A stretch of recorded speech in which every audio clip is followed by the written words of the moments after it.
Hello, నేను CS రావు. ఆంధ్రప్రదేశ్ ముఖ్యమంత్రి చంద్రబాబు నాయుడు గారు క్యాబినెట్ సమావేశానికి డీజీపీ హరీష్ కుమార్ గుప్తా గారిని ఆహ్వానించారు. రాష్ట్ర డీజీపీ మొట్టమొదటిసారిగా క్యాబినెట్ సమావేశానికి హాజరయ్యారు ఇటీవల కాలంలో. గతంలో ఎప్పుడు కూడా చంద్రబాబు గారి హయాంలో 4వ టర్మ్లో ఎప్పుడు డీజీపీ హాజరు కాలేదు, కానీ ఫస్ట్ టర్మ్ ఆయన హాజరయ్యారు. ఈ సందర్భంగా అనేకమైనటువంటి కేసుల గురించి ప్రస్తావిస్తూ వివేకానంద రెడ్డి గారి మర్డర్ కేసులో 6 సాక్షులు అనుమానాస్పద స్థితిలో మరణించారు. గతంలో ఎప్పుడు ఏ కేసులో కూడా ఇలా జరగలేదు. ఒక పరిటాల రవి కేసులో మాత్రం ఇలా జరిగింది. ఎగ్జాక్ట్గా పరిటాల రవి హత్య కేసులో ఏ విధంగా సాక్షులు వరుసగా అనుమానాస్పద స్థితిలో మరణించారో, అలాగే ఇప్పుడు వివేకానంద రెడ్డి గారి మర్డర్ కేసులో కూడా అలానే చనిపోతున్నారు. దీని వెనుకున్నటువంటి కారణాలు తెలుసుకోవాలి అనే దాని మీద సీరియస్గా చర్చించారు. డీజీపీ హరీష్ కుమార్ గుప్తా గారు ఇమ్మీడియట్గా స్పందించారు. సిట్ని ఏర్పాటు చేశారు. కడపకు సంబంధించిన ఎస్పీ అశోక్ కుమార్ ఆధ్వర్యంలో ఈ సిట్ రంగంలోకి దిగింది. 6 సాక్షులు కూడా ఆరోగ్యంగానే ఉంటూ చనిపోయారు అనేది ప్రాథమికంగా వస్తున్నటువంటి ఇన్ఫర్మేషన్ పోలీసులకి. దీని మీద డిప్యూటీ సీఎం పవన్ కళ్యాణ్ ఉద్దేశించి, అలాగే సత్యకుమార్ ఉద్దేశించి, మంత్రి వైద్య ఆరోగ్య శాఖ మంత్రి సత్యకుమార్ ఉద్దేశించి చాలా సీరియస్గా చంద్రబాబు నాయుడు చర్చించారు క్యాబినెట్లో.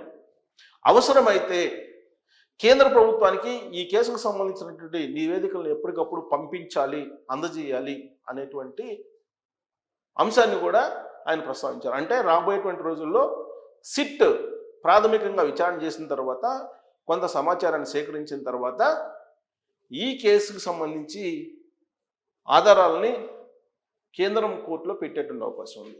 కేంద్ర ప్రభుత్వానికి, నరేంద్ర మోడీ గారికి, కేంద్ర హోంశాఖ మంత్రి అమిత్ షా గారికి తెలియజేయడానికి అవకాశం ఉంది అని చెప్పి చెప్పచ్చు.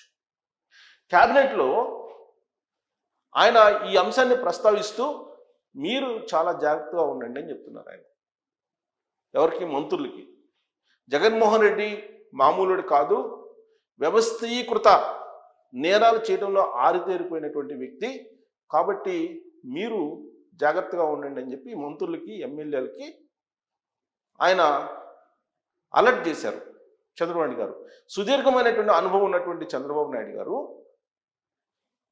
మంత్రులకి అలాగే ఎమ్మెల్యేలకి జాగ్రత్తలు చెప్తూ, వ్యవస్థీకృత నేరాలకు పాల్పడుతున్నటువంటి వాళ్ళు రాష్ట్రంలో ఉన్నారు, మీకు ఎప్పుడైనా ఏదైనా జరిగే అవకాశం ఉంది, కాబట్టి తస్మాత్ జాగ్రత్త అని చెప్పి ఆయన జాగ్రత్తలు చెప్తూ ఉన్నారు. అంతేకాదు, 9 నెలల చంద్రబాబు నాయుడు గారి పాలనలో 2024 నుంచి ఇప్పటి వరకు నిద్రపోయేటువంటి వాళ్ళని బండలతోటి చంపినటువంటి సంఘటనలు ఉన్నాయి. అలాగే పెట్రోల్ పోసి నడిచి వెళుతున్నటువంటి వాళ్ళని తగలబెట్టినటువంటి సంఘటనలు ఉన్నాయి. మరి ఈ హత్యల వెనుక వ్యవస్థీకృత నేరాలు చేసేటువంటి వాళ్ళు ఉన్నారా, లేదంటే వ్యక్తిగతమైనటువంటి కక్షలతోటే జరిగినటువంటి సంఘటన అనేది కూడా తేల్చాల్సినటువంటి అవసరం ఉంది అనేటువంటి అభిప్రాయాన్ని కూడా వ్యక్తం చేశారు.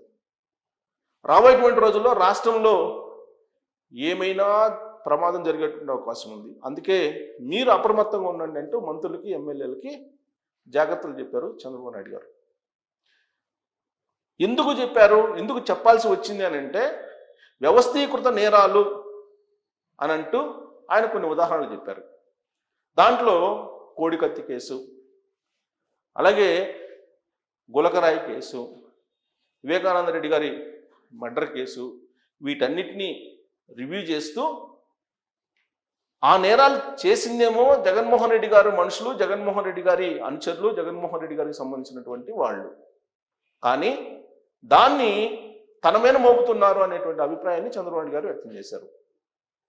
వివేకానంద రెడ్డి గారు మర్డర్ జరిగిన తర్వాత ఆ రోజు ఉదయం దాన్ని గుండెపోటుగా అనౌన్స్ చేశారు. గుండెపోటుగా అనౌన్స్ చేసి ఆ తర్వాత గొడ్డల పోటు అని చెప్పి ప్రకటించారు. కోడికత్తి కేసులో ఆ రోజున విశాఖ ఎయిర్పోర్ట్లో కోడికత్తి సీను అనే అతను దాడి చేశారు, హత్యాయత్నం జరిగింది జగన్మోహన్ రెడ్డి గారి మీద అని చెప్పి పెద్ద ఎత్తున పబ్లిసిటీ జరిగింది.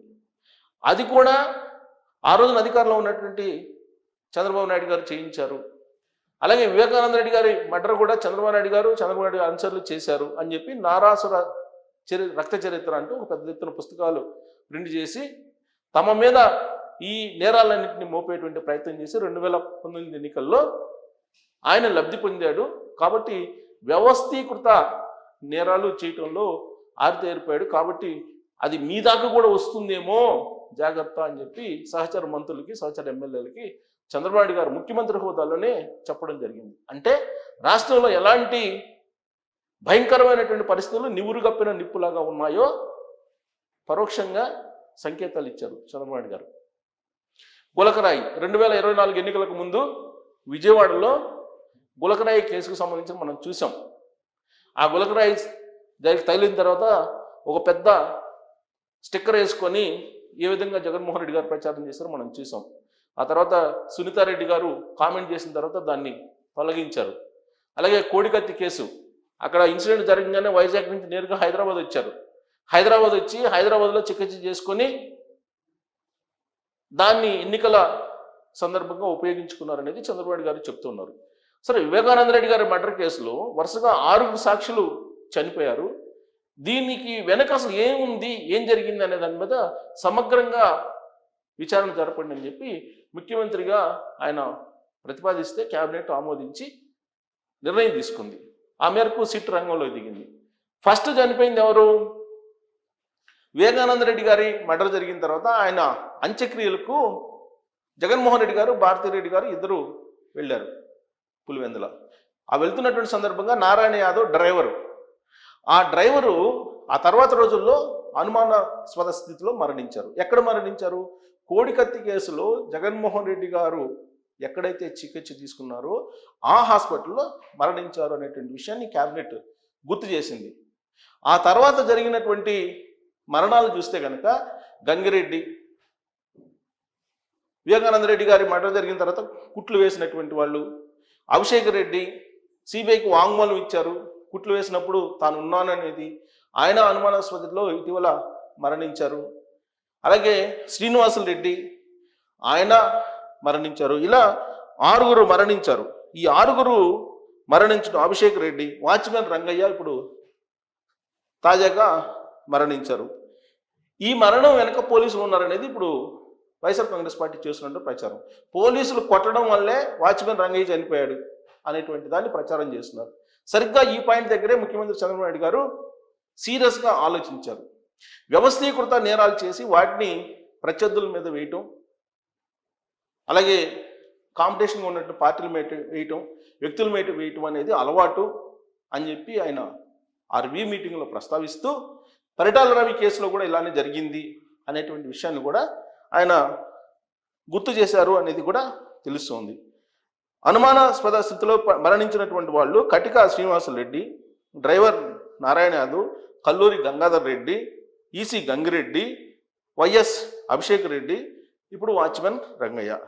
ఈ మరణాలని సహజ మరణాల కింద గుర్తించడానికి లేదు.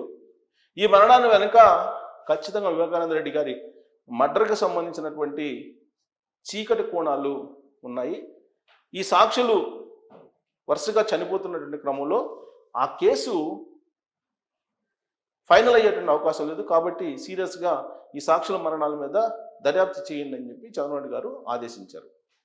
అయితే ఇక్కడ సిబిఐకి సంబంధించినటువంటి ఎస్పీ రామ్ సింగ్ మీదనే అప్పుడు కేసు పెట్టారు.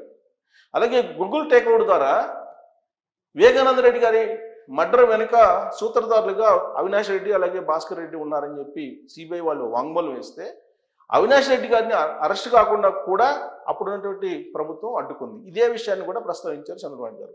సో ఓవరాల్గా ఏంటంటే ఈ అంశాలన్నింటినీ కూడా ప్రస్తావిస్తూ మంత్రులు, ఎమ్మెల్యేలు జాగ్రత్తగా ఉండాలి. జగన్మోహన్ రెడ్డి గారు మామూలు కాదు. వ్యవస్థీకృత నేరాలు ఎటువైపు నుంచి వస్తాయో తెలీదు. కాబట్టి మీరందరూ జాగ్రత్తగా ఉండండి అని చెప్పి ఆయన అలర్ట్ చేశారు. అంటే దాని అర్థం ఏంటి అనే దాని మీద మీరు కామెంట్ చేయొచ్చు. Thank you.